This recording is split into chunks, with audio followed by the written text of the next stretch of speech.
Frédéric Gosselin, professeur en génie mécanique à Polytechnique Montréal. Dans la précédente capsule, on a appliqué l'hypothèse quasi-statique à un problème à un seul degré de liberté. On a vu la divergence du net. Ici, ce qu'on va faire, c'est qu'on va considérer 2 degrés de liberté, puis on va voir comment ça nous permet d'avoir une instabilité dynamique. Mais avant de faire ça, je vous propose un petit retour dans le temps en 2011 au championnat de Formule 1. Donc, ce qu'on voit ici, c'est la Formule 1, la Ferrari de Felipe Massa au Grand Prix d'Inde. Et puis, vous avez peut-être vu, on va le revoir encore, l'aileron avant qui se met à osciller de part et d'autre avec tellement d'amplitude qu'il vient qu'à frapper la piste. Donc, ça vibre vraiment avec grande amplitude. Il faut savoir qu'il y a un peu plus de 7 cm d'espace normalement entre la piste et puis l'aileron. Donc, pour que ça vienne taper la piste comme ça, il faut que ça vibre vraiment avec grande amplitude. Donc, ce qu'on voit bien ici, c'est qu'on est dans la fin d'une ligne droite en descendant. Donc, c'est là où la voiture va à sa vitesse maximale et juste avant de faire le virage. Et donc, après coup, la vitesse diminue parce que la voiture ralentit pour prendre son virage. Donc, au moment où sa vitesse est la maximale, c'est là qu'on voit l'aile se mettre à vibrer. Petite parenthèse, si on recule d'un an, en 2010, championnat de Formule 1, c'est complètement dominé par les Red Bull. Et puis, notamment, ce qu'on voit, c'était sur les Red Bull, les ailerons avant, il y avait différentes caméras montées sur la voiture, puis dans certains plans de vue, on pouvait voir que l'aileron fléchissait beaucoup avec la portance qui est exercée dessus. Faut comprendre en fait que les ailerons sur une voiture de course, c'est utile pour prendre les virages. Ça permet de faire de la poussée vers le bas, ce qui fait coller la voiture à la route, donc ça lui permet de tourner plus vite. Par contre, dans la ligne droite, les ailerons, en plus de la portance, ils génèrent aussi de la traînée, donc ça ralentit la voiture. Donc, idéalement, une Formule 1, ça n'aurait pas d'ailerons en ligne droite, puis ça aurait des gros ailerons dans les virages de façon à avoir plus de poussée vers le bas pour prendre les virages à plus grande vitesse. Donc, ce que Red Bull avait fait, c'était des ailerons qui fléchissaient avec la portance. Donc, plus la portance était grande dessus, plus l'angle d'attaque se refermait. Donc, dans les longs bouts droits, les ailerons généraient moins de traînée et permettaient à la voiture d'aller plus vite. Cependant, la FIA, la Fédération de Formule 1, eux, ce qu'ils avaient dit, c'est non, c'est interdit de faire des ailerons qui se déforment. Donc, on va tester ça. On va mettre des sacs de sable sur les ailerons avant la course. Et puis, il ne faut pas que les ailerons se déforment de plus de tant de centimètres. Cependant, les ingénieurs de Red Bull étaient bons. Donc, ils avaient conçu des ailerons qui permettaient de ne pas fléchir avec le sac de sable. Mais lorsque c'était la pression aérodynamique, on se l'admet entre nous, c'est pas exactement la même chose, un sac de sable puis une poussée aérodynamique. Lorsque c'était de l'air, l'aileron se déformait. Donc, ça a notamment permis à Red Bull d'être très dominant. Et donc, l'année d'après, 2011, là, tu as Ferrari qui essaie de faire ça, mais la flexibilité au mauvais endroit, on a vu, ça mène à cet aileron qui se met à vibrer, typique d'une instabilité de flottement. Donc, lançons-nous, appliquons l'hypothèse quasi-statique à notre profil d'aile, et puis voyons ce que c'est que le flottement. Donc, on considère un système qui ressemble beaucoup à celui de la capsule précédente, sauf qu'en plus du ressort en torsion, on va venir ajouter un autre ressort, donc un ressort linéaire qui permet à notre profil d'aile de vibrer de haut en bas. Donc, maintenant, en plus de l'inertie, on va devoir considérer le centre de masse de notre aileron. Et donc, ça implique aussi de venir ajouter une longueur Lm, qui est la distance entre notre centre élastique et puis notre centre de masse. Donc, lançons-nous dans les équations de notre aile à 2 degrés de liberté. Donc, on demeure toujours dans l'hypothèse quasi-statique. Ce qu'on va devoir faire, c'est la somme des forces et puis la somme des moments sur notre profil d'aile. Donc, si on fait la somme des forces en Y, ce qu'on va trouver, c'est qu'on peut commencer, on va avoir une force inertielle, donc on va avoir la masse de notre profil d'aile, et puis donc on va avoir l'accélération y point. Puis ce qu'il faut voir aussi, c'est que donc on va définir y comme le déplacement du centre de masse. Donc si on a θ qui est fixe, puis on a juste y qui bouge, bien notre centre de masse va se déplacer de y. Par contre, même si y est fixe, notre centre de masse va quand même se déplacer. Hein, parce que notre ressort ici, même si sa longueur est fixe, si notre aile tourne autour du ressort en θ, ça va faire déplacer notre centre de masse. Donc, ça va nous... et si θ ouvre, bien, ça va faire descendre notre centre de masse. Donc, ça va aller vers le bas. Donc, on va avoir moins θ point fois la longueur Lm. Ça va être notre accélération due à la rotation. Donc ça va être notre force inertielle. Et donc, de l'autre côté de l'équation, ben, on va avoir les forces qui s'exercent sur le système. Donc, on va avoir la rigidité qui va créer une force vers le bas. Hein. Si on a Y qui est positif vers le haut, la force va être vers le bas. Donc, on va avoir moins KY. Et puis, on va avoir la force de portance, hein, plus 1/2 rho U carré L fois CL. Donc, ça, c'est notre somme des forces. On peut faire aussi la somme des moments. Donc, en faisant la somme des moments, on va avoir l'inertie de rotation, I θ point. Et puis ça va être égal aux moments qui vont s'exercer là-dessus. Donc, encore une fois, on va avoir moins K θ. Et notre ressort aussi, lui aussi, va générer un moment autour de notre centre de masse. Hein. On fait la somme des moments autour du centre de masse.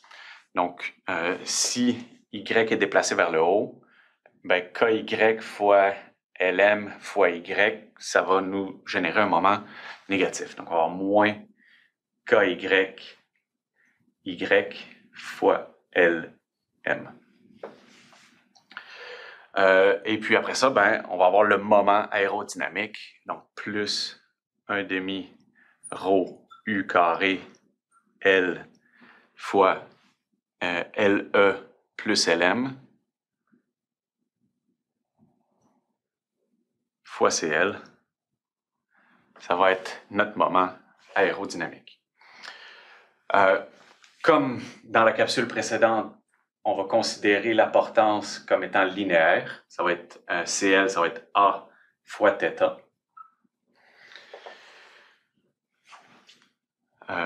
Voilà. Donc,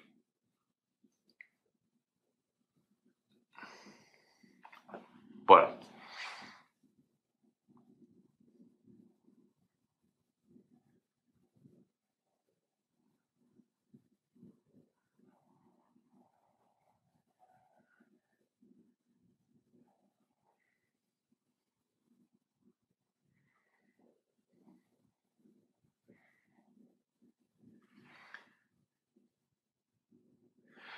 Ce que je vais venir faire, c'est venir définir des nombres adimensionnels afin de réexprimer ça ici.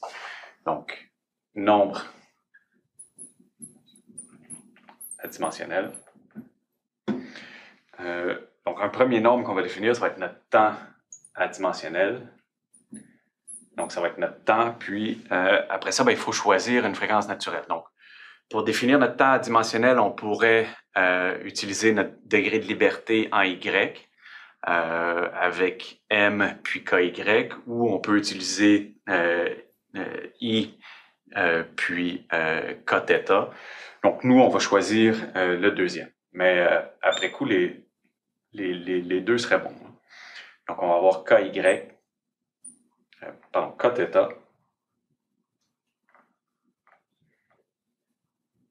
sur grand I. Ensuite, on va se définir un nombre grand oméga qui, lui, va être le rapport des deux fréquences naturelles, hein, parce qu'ici, on a choisi la fréquence naturelle en θ. Donc, grand oméga, on va dire que c'est le rapport des deux fréquences naturelles. Donc, ça va être la racine de KY sur M sur Kθ sur I. Donc, ça va être le rapport des deux fréquences naturelles. Et puis, ensuite, on va venir définir une variable grand Y qui va être égale à petit y divisé par une longueur caractéristique. Donc, nous, on va prendre la corde de notre profil d'L, petit y sur L. On va se définir un rapport des raideurs grand K. Donc, ça va nous donner KY fois L sur Kθ. Et puis, ça nous prend un dernier nombre adimensionnel. On va définir notre nombre de Cauchy comme étant ρ U carré L carré sur 2K θ. Donc, on a nos nombres adimensionnels. Ce qu'on va faire, c'est qu'on va les prendre, on va les substituer là-dedans. Et puis, ce que je vais faire aussi, c'est que dans ma première équation FY, je vais prendre tous mes termes en Y, puis je vais les amener à gauche de l'équation. Donc, je vais avoir MY point point plus KYY. Et puis, mon θ point point LM, je vais l'envoyer de l'autre côté. Puis ici, je vais avoir le 1 demi ρ U2L fois Aθ. Donc, cette équation-là, je vais la rendre adimensionnelle avec ces nombres-là. Et donc, je me retrouve avec une équation qui est grand Y point point, où les points ici symbolisent effectivement les dérivés par rapport au temps adimensionnel. Donc, grand Y point point plus grand oméga au carré fois grand Y qui est égal à Lm sur L fois θ point point plus grand oméga au carré CY petit a sur K sur grand K fois θ. Donc, pour l'équation en Y, on a ça ici. Et puis, pour l'équation en θ, je vais faire la même chose. Donc, je vais avoir I θ point point. Je vais ramener mon Kθ θ de ce côté-ci. Et puis ici, mon CL, ça va être A fois θ. Je vais le ramener ici aussi. Et donc, je vais juste laisser le terme en KY, YLM à droite de l'équation. Et puis, en plus, mais je vais tout mettre à dimensionnel avec ça. Et donc, avec ça, je me retrouve avec θ point point plus 1 moins A fois CY LM plus LE. Tout ça divisé par L fois θ. Puis ça va être égal à moins grand K fois Lm sur L fois grand Y. Donc, l'intérêt de venir exprimer nos équations sous cette forme-là, en fait, c'est que ça nous permet d'exprimer des équations d'oscillateurs telles qu'on les connaît bien. Donc, on a l'accélération, la rigidité, le déplacement. Et puis, ce qui est à droite de l'équation, c'est comme un forçage. Mais dans ce cas-ci, comme c'est des θ qui apparaissent, ça veut dire que c'est un système couplé. Donc, on a le deuxième degré de liberté, θ, qui vient apparaître dans notre première équation.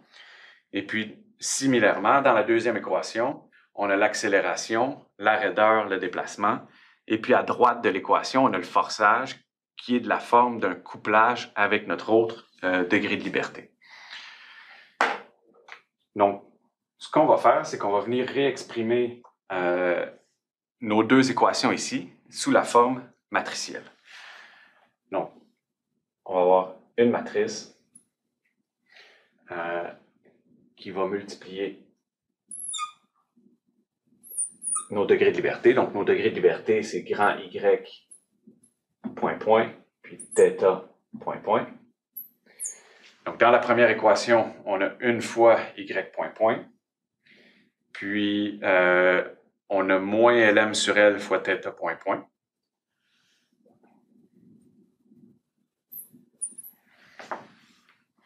Et puis, on va ajouter notre deuxième matrice. Voilà, celle-là va être un peu plus grosse. Puis, on va multiplier grand Y, puis θ. Donc, dans notre première équation, on a oméga carré fois Y. Et puis, on va avoir moins grand oméga carré fois CY fois A sur K fois θ. Moins oméga carré CY fois A sur K. Et puis ça va être égal à 0. Notre deuxième équation, on va avoir aucune fois 0 Y point point dans cette équation-là. Donc, on a 0. Puis après ça, on va avoir une fois θ point point. Et puis ici, on va avoir K fois Lm sur L fois Y. K fois Lm sur L fois Y. Et puis notre θ, mais ça va être tout ça ici. Donc 1 moins A CY Lm plus LE sur L. Alors, on a des pattes de mouche, mais c'est ce terme-là ici qui vient apparaître ici. Puis ça, c'est égal à 0.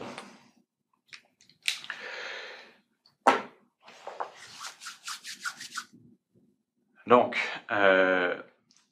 ce qu'on observe ici, c'est que on a nos termes d'accélération, nos termes de masse ici, qui, eux, ne sont pas modifiés par l'écoulement. Hein, c'est juste, on a un, puis un paramètre géométrique ici, un couplage en inertie qui apparaît ici, mais qui est purement géométrique, alors que dans notre matrice de raideur, qui multiplie les déplacements, ici, on a des termes en Cauchy qui apparaissent.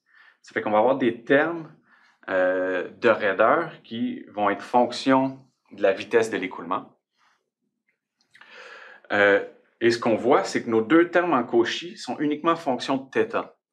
Donc, la raideur en Y, la raideur en translation, n'est pas modifiée par l'écoulement. Donc, il y a uniquement la raideur en rotation qui va être modifiée par Cauchy, par l'écoulement. Donc, comment est-ce qu'on vient résoudre un problème comme ça ici? Ce qu'on va faire, c'est qu'on va venir poser notre solution. Donc, encore une fois, on a un système oscillateur, équation de degré 2. Maintenant, on a deux équations, on a un système couplé. Mais donc, comment on va résoudre ça? En posant une solution exponentielle. Donc, on va poser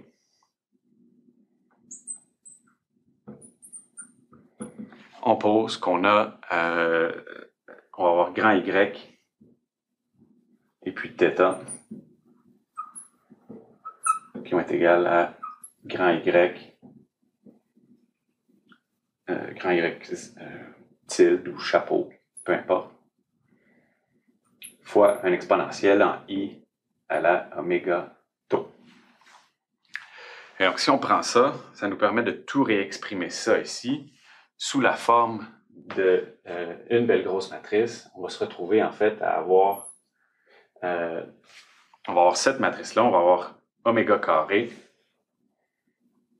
grand oméga carré, puis ensuite, lorsqu'on va venir dériver deux fois ici, ça va nous faire apparaître I oméga fois I oméga, donc ça va faire moins 1 fois oméga carré, qui va être en évidence ici. Donc, on va avoir 1 fois oméga carré, donc moins petit oméga carré.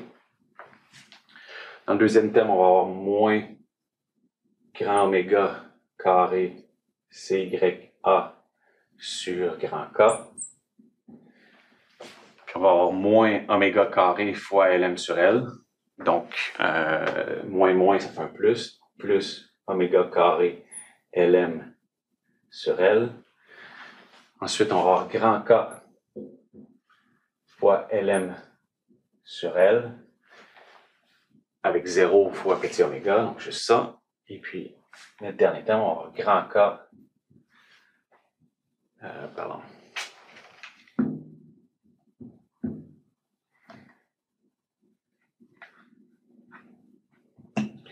On va avoir 1 moins A CY LM plus LE sur petit l. Puis on va avoir fois moins oméga carré fois 1, donc moins oméga carré. Et tout ça, ça va être multiplié par grand Y chapeau, θ chapeau, fois notre exponentielle E à la I oméga tau. Et puis tout ça, c'est égal à 0.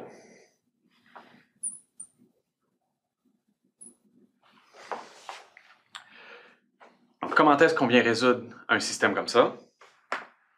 Ben, c'est un système, c'est un problème de valeur propre. Donc, on a un problème de valeur propre. Ce qu'il va falloir faire, c'est prendre le déterminant de cette matrice-là, puis faire en sorte qu'il y ait 0. Donc, on pourrait avoir la solution triviale où grand Y puis θ sont 0, mais ça, c'est sans intérêt. Donc, ce qu'on va faire, c'est qu'on va imposer que le déterminant de cette matrice-là soit nul, et puis on va trouver les valeurs de petit oméga qui font en sorte que le déterminant de cette matrice-là est nul. Donc, je vous laisse le plaisir de venir coder dans MATLAB ou tout autre langage le déterminant de cette matrice-là pour venir identifier les racines de l'équation que vous allez sortir. On va avoir des oméga au carré fois des oméga au carré. Donc, ça devrait nous... on va avoir des oméga au carré avec des oméga au carré, puis des oméga au carré ici. Sauf que ça va être partout des oméga au carré. Donc, dans le fond, ça va être assez simple à résoudre, parce que si on vient remplacer oméga au carré par bêta, par exemple, ça veut dire qu'on va avoir un polynôme de degré 2 qui est égal à 0. Donc, on peut facilement trouver les racines de ce polynôme-là. Donc, je vous laisse l'honneur de faire ça. Donc, si on vient tracer ce qu'on obtient en trouvant le déterminant de ça ici, c'est qu'on va obtenir des fréquences purement réelles pour des faibles valeurs de Cauchy. Donc, on va avoir 2 fréquences naturelles qui correspondent en fait à nos fréquences de déplacement Y puis de déplacement θ découplés, qui vont venir qu'à être couplés initialement par la masse, mais ensuite aussi par l'écoulement. Et donc, ces 2 fréquences-là, plus on va augmenter la vitesse de l'écoulement, ce qui revient qu'à augmenter le nombre de Cauchy, mais c'est que ces 2 fréquences-là vont se rapprocher, jusqu'à temps de se fusionner en un seul point. Donc, c'est pour ça qu'on va appeler ça de la confusion de fréquences. C'est que nos 2 fréquences vont en devenir plus qu'une seule. Et donc, elles sont plus qu'une seule fréquence réelle, mais à ce même moment-là, la partie imaginaire de ces 2 fréquences-là, qui était nulle pour les 2, va devenir non nulle. Donc, au lieu d'avoir des fréquences purement réelles ici, avec une partie imaginaire nulle, on se retrouve avec des fréquences complexes, donc qui ont une partie réelle non nulle, puis une partie imaginaire non nulle aussi. Donc, ce qu'on va voir, en fait, c'est qu'alors qu'ici, on avait 2 modes de vibration, avec 2 fréquences distinctes, mais ici, on se retrouve avec 2 modes de vibration qui ont la même fréquence. Cependant, il y a un des modes qui est amorti et puis l'autre mode qui est instable, donc dont la fréquence imaginaire est négative. Et donc, qu'est-ce que ça veut dire? Ça veut dire qu'il y a un des 2 modes, le mode qui est instable, qui lui va avoir tendance à croître jusqu'à l'infini. Donc, s'il y a une petite perturbation, l'aile va se mettre à vibrer avec une amplitude de plus en plus grande jusqu'à l'infini, un peu comme l'aileron de la Ferrari de Felipe Massa. Donc, s'il n'y avait pas eu le sol sur lequel l'aileron venait taper, l'amplitude aurait probablement augmenté encore plus. Donc, on a dit qu'on avait 2 fréquences, une qui était stable puis une qui était instable. C'est qu'en fait, il y a des modes propres rattachés à chacune de ces fréquences propres-là. Et comment on peut les imaginer? C'est un peu comme lorsqu'on roule sur l'autoroute en voiture, lorsqu'on sort la main par la fenêtre, on peut faire des trucs comme ça, on laisse notre main se faire porter par le vent, en fait. Et si on remarque bien, le mouvement qu'on fait, c'est la phase entre la rotation puis le déplacement vertical de notre main est important. Et puis, de là, les deux modes. On va avoir un mode qui va être stable et puis un mode qui va être instable. Un dans lequel, en fait, le déplacement et puis la force vont être dans le même sens. Donc, ce qu'on voit, en fait, c'est que dans le premier cas, on a notre aile, et puis lorsqu'elle est en train de descendre, la force aérodynamique, avec le vent qui vient de la droite ici, va avoir tendance à pousser l'aile vers le bas alors qu'elle est déjà en train de descendre. Donc, le vent va faire un travail sur l'aile et va lui permettre d'emmagasiner de l'énergie. Alors que lorsqu'elle va être en train de remonter, la portance va aller dans le même sens et donc va avoir tendance à accentuer le mouvement. Dans le deuxième mode, c'est le contraire. Alors que l'aile est en train de descendre, il y a la portance qui la pousse vers le haut. Donc, là, en fait, la portance va avoir tendance à venir amoindrir le mouvement. C'est pour ça que dans la figure précédente, on a trouvé un mode stable, celui-ci, puis un mode instable, celui-là. Donc, en considérant notre hypothèse quasi-statique avec 2 degrés de liberté, un en translation, un en rotation, on peut venir formuler l'équation du mouvement de notre problème avec des efforts aérodynamiques qui sont exprimés avec des coefficients qui ont été établis par des mesures prises dans une soufflerie, donc de façon stationnaire. Et avec tout ça, on arrive à prédire des phénomènes physiques comme le flottement par confusion de fréquences, le coupled mode flutter, qu'on peut voir notamment en Formule 1.